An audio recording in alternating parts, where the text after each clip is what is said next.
Entre los factores de riesgo, uno de los más significativos y que menos se tiene en cuenta es el sobrepeso y la obesidad. Básicamente porque la gente no tiene claro cuándo es que tiene algo de peso de más. O 1 kilo, o 2, o 5, o 10. Cualquier sobrepeso, y eso es muy importante, cualquier sobrepeso puede ser un indicador de enfermedad cardiovascular. El tema es que yo tengo un sobrepeso durante un tiempo, durante 1 año, 2 años, 3 años. Es saber qué tiempo yo llevo con ese sobrepeso para poder calcular la incidencia de ese sobrepeso en la eventualidad de una insuficiencia coronaria a futuro. Como creemos que eso no mata, para ser literales, de la noche a la mañana, pues no nos importa el peso y vamos ahí con el peso y la gente dice: pues algún día lo voy a manejar, a controlar, a gestionar. Algún día. Algún día es que le preguntan: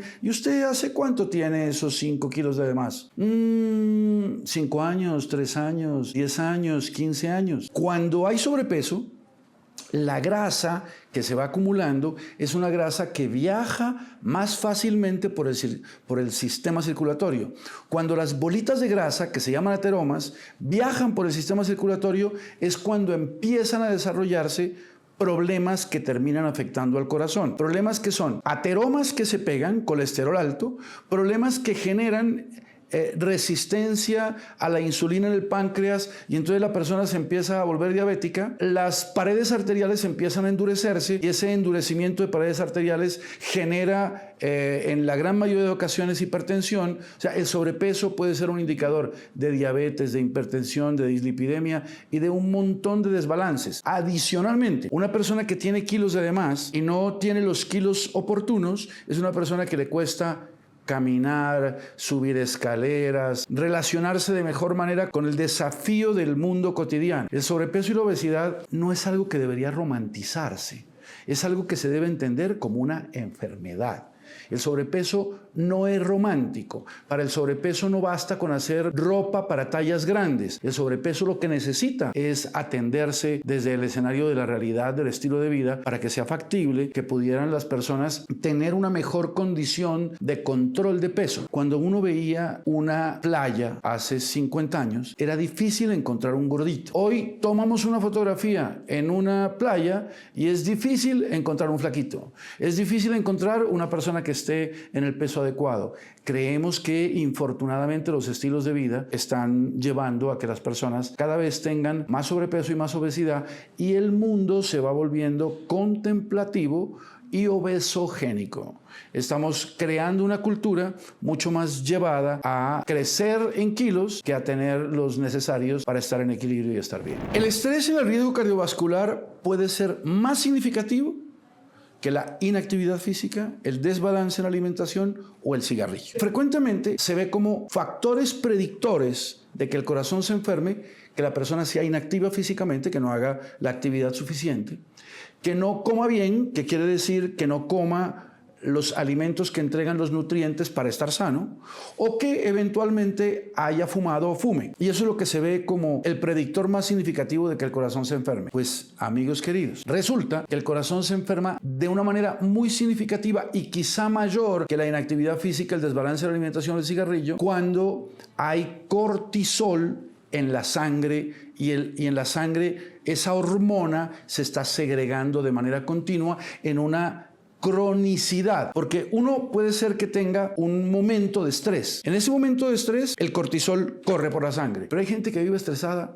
todo el tiempo, todo el día, incluso la noche, duerme estresado, vive estresado, ejerce todas sus actividades en escenario de estrés, velocidad, presión, dificultad. Ese estrés, viajando por la sangre, hace que la elasticidad de las arterias cambie para endurecerse, hace que con más facilidad los ateromas se peguen a las paredes arteriales y al endotelio. Hay más facilidad de desarrollar resistencia a la insulina y que cambien los niveles de glucosa en sangre. Todo eso es factible gracias a permanente condición de estrés en las relaciones diarias, en el trabajo, en la relación con los demás, con amigos, con compañeros, en la relación, por ejemplo, con el tráfico del día, si hace sol, si llueve, la forma como yo reacciono, la capacidad que uno tiene de eventualmente haber borrado la sonrisa del rostro. Una sonrisa hace que yo pueda tener una reacción no medicamentosa, sino una reacción que produce un efecto físico y mental en la sonrisa diaria, en lo que podríamos denominar sonrisoterapia, y que de alguna manera se convierte en un catalizador del permanente estrés. ¿Qué quiero decir? Acuéstense todos los días pensando en que en su rostro está dibujada la sonrisa. Despiértense todos los días pensando en que dibujan la sonrisa. Digan buenos días sonriendo. Digan por favor sonriendo. Digan gracias sonriendo. Entre más amables, más cordiales, más empáticos, tendremos la oportunidad de intentar neutralizar las condiciones de estrés, porque el estrés se vuelve crónico, y cuando el estrés se vuelve crónico, todas las paredes, no solamente del sistema circulatorio, sino todas las paredes de todos los órganos se van inflamando. El proceso inflamatorio de los órganos a partir del estrés es mucho más significativo que la inactividad física, el desbalance en la alimentación o el humo del cigarrillo, y eso es algo que deberíamos tener en cuenta. ¿Por dónde debería comenzar una persona con factores de riesgo para intentar que esos factores de riesgo no lo lleven más rápido a un féretro? Pues tengo la sensación que lo que debería hacer uno es revisar lo que hace día a día, y en esa revisión del día a día darse cuenta, por ejemplo, de lo que come, qué tanto come, si eso que come está nutriendo o no está nutriendo. Eso sería lo primero que debería que hacer. Lo segundo es ver qué tan activo soy, qué tanto me muevo, para establecer si las calorías que yo consumo en la comida son calorías que yo estoy gastando con la actividad que yo hago normalmente. La actividad normal, que es trabajar, moverme, caminar, etc. Y es intentar hacer un balance. Debería revisar qué tan bueno es mi sueño. Y si tengo un sueño reparador, si estoy durmiendo bien, si estoy iniciando y terminando el sueño a las mismas horas. Hay que hacer revisiones como de las labores cotidianas y ver esas labores cotidianas, o en esas labores cotidianas, qué tipo de errores puedo identificar yo que estoy cometiendo, para mirar a ver de qué manera puedo gestionar los factores de riesgo que ya esté desarrollando, para intentar controlarlos, disminuirlos, incluso eliminarlos, y tener la posibilidad de estar más tiempo en la vida y bien. Porque la clave no es estar, creo yo, muchos años viviendo. Creo que la clave es estar lo suficientes con buena calidad de vida, y no tener más años disminuido, sino lo suficientes con una calidad de vida suficiente, especialmente para entender que si estamos en el mundo social, estamos en el mundo para estar más tiempo en la vida de la gente que decimos amar. Más tiempo con mi pareja, más tiempo con mis hijos, más tiempo con mis compañeros, con mis amigos. Y vale la pena que se pregunten, a partir del estilo de vida que llevan, ¿cuándo eventualmente les voy a faltar? Esa es una pregunta que vale la pena hacerse. Los lípidos son uno de los elementos más desconocidos en el escenario de la vida cotidiana. Lípidos quiere decir grasas. Lípidos es el conteo de grasas en sangre, que se expresan en eso que se llama perfil lipídico. Lípidos, perfil lipídico. Perfil lipídico es que le miden a la gente el colesterol, el HDL y los triglicéridos. Y ahí hay otras variables. Entonces hay una cosa que se llama colesterol total, que es la suma de colesterol LDL, el HDL, que se le dice que es el bueno, el LDL, que se dice que es el malo, que no es malo porque es necesario, las células lo necesitan. Es malo cuando pasa de número. Entonces hay que tener en cuenta en los lípidos cuáles son los números clave que uno debe tener. Pero antes de hablarles de los números clave, es decirles que los lípidos, cuando se salen de control, cuando son números que no son los aceptados para que fisiológicamente el cuerpo esté en el punto de equilibrio, los lípidos fuera de los números ideales son el elemento más significativo de enfermedad cardiovascular. Los lípidos hacen que los ateromas,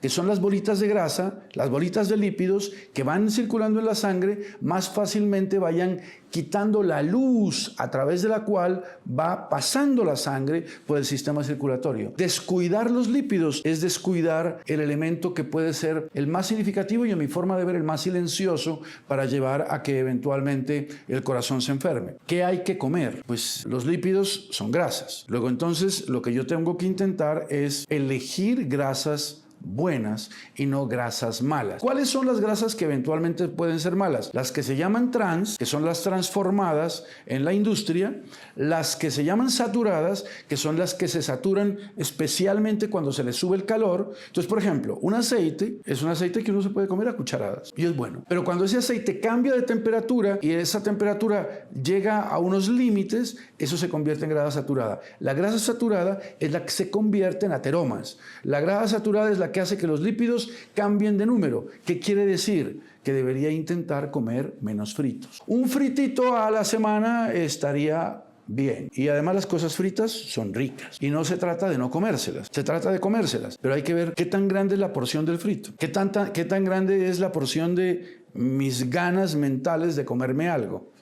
El frito es delicioso y nada más rico que comerse algo frito. Un huevo frito es delicioso. ¿En qué lo frita? ¿En un porcentaje así de grasa, de aceite? ¿O en un cuarto de cucharita? Y se frita exactamente igual. Y queda exactamente igual. Y el sabor es exactamente igual.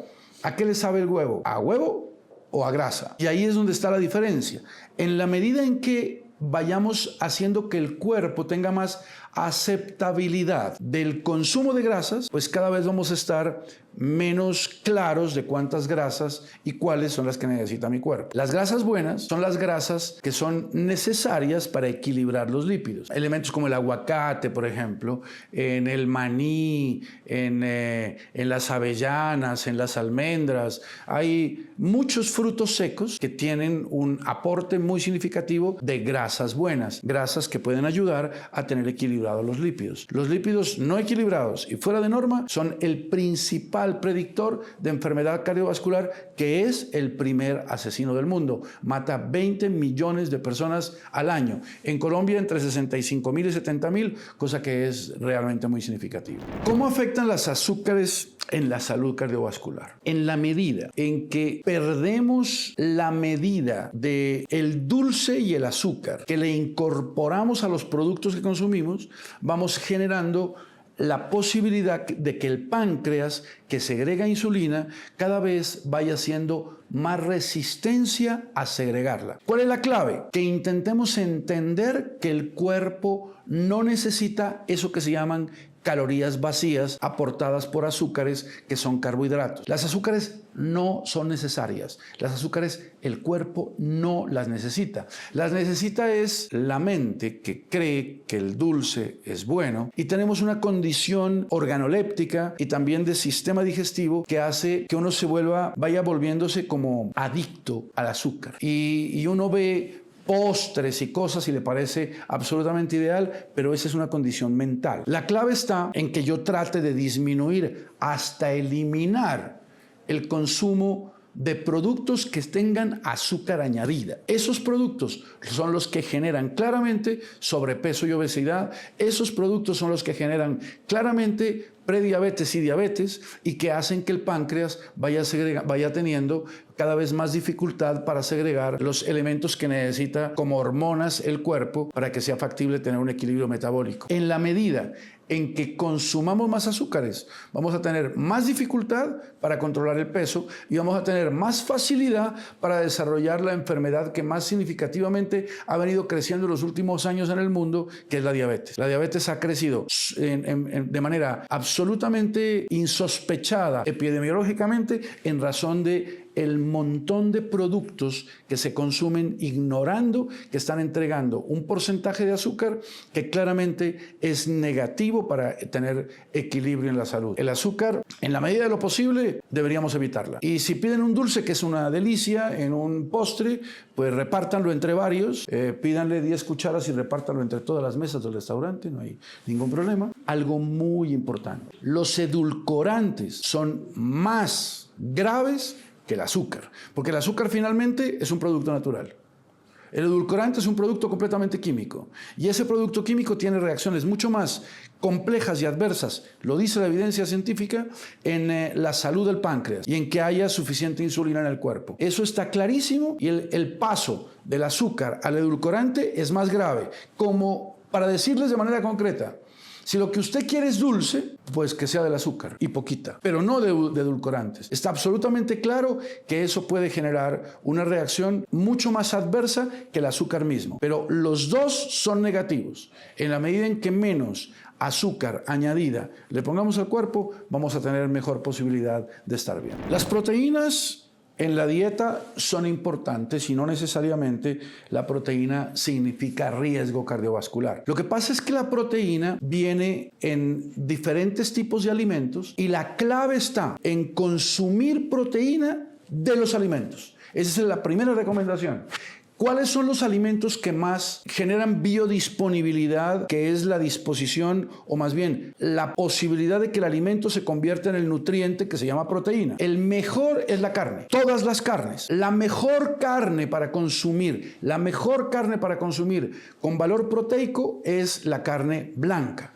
En la medida de lo posible, carne que venga de los pescados, carne que venga del pollo, en fin. Y en la carne roja, la que mejor calidad proteica tiene es la carne de res, magra y extra magra. En la medida de lo posible, deberíamos tratar de evitar consumir carne roja de res. Deberíamos evitarla, al punto en que yo podría recomendar fácilmente que eso fuera una vez cada 15 días. El predictor significativo de que la carne de res tenga una posibilidad de desarrollo de cáncer es muy alta. Así les guste y así les parezca buena y en fin, una vez cada 15 días un pedacito. ¿Qué tanta proteína necesita uno? ¿O qué tanto yo debería consumir de proteína al día? El tamaño de mi mano. Este es el tamaño. Esta es la porción que yo debería consumir todos los días de proteína. Ahora, si yo hago actividad física y es una actividad intensa, yo debería esta mano multiplicarla por 2 el día en que yo hago actividad física intensa. De lo contrario, no, y no es aumentar por aumentar. Y entonces carne, no, aquí la porción es de 2 libras. Eso es un exceso absoluto. Ese exceso no lo necesita. El problema es que el cuerpo no lo alcanza a transformar suficientemente. Y eso se convierte en pesadez, en dificultad intestinal, estomacal, etc. Y cambia todo el ritmo de la manera como se comporta el intestino y la transformación intestinal de un alimento y la forma en que ese alimento se convierte en nutriente. Está clarísimo, como lo dije desde el comienzo, que la proteína debe venir de los alimentos. Las carnes no son el único alimento que entrega proteínas. También muchos granos, como el frijol, como la lenteja, todos esos granos generan proteína.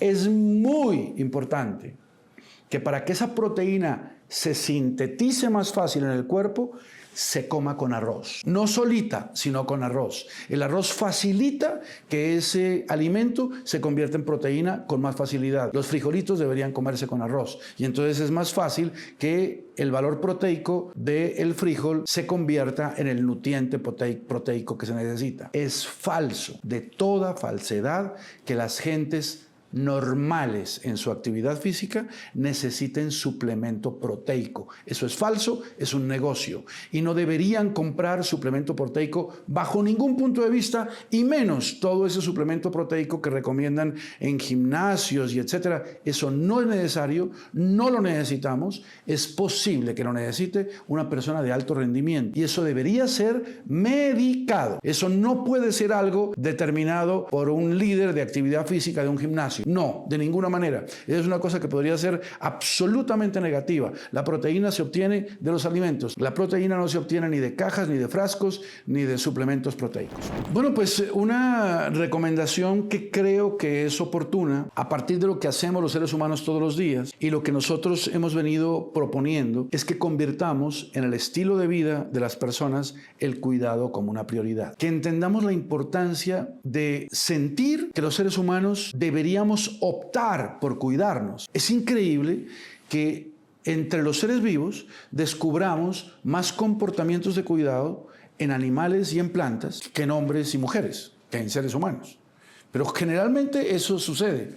Nosotros deberíamos optar por elegir el cuidado como nuestro estilo de vida. Nosotros deberíamos elegir cuidarnos. Y uno se cuida no solamente porque coma bien, que es elegir los alimentos que nos entregan los nutrientes que necesitamos. Uno elige cuidarse cuando hace actividad física. Uno elige cuidarse cuando decide no fumar y estar lejos de ambientes donde haya humo de cigarrillo. Pero uno elige cuidarse cuando escoge bien a su pareja. Uno elige cuidarse cuando se rodea de gente positiva. Uno elige cuidarse cuando sonríe. Igual como hay que alimentar bien el cuerpo, hay que alimentar bien la mente. Hay que alimentarla con buenos libros, con buenas películas, con buenas cosas, con cosas interesantes, con cosas que a uno le incentiven a estar feliz en el entorno de la vida. Promovemos el cuidado como estilo de vida porque creemos que eso garantiza la calidad de vida y garantiza el bienestar y el buen vivir, que es la promesa del cuidado como estilo de vida.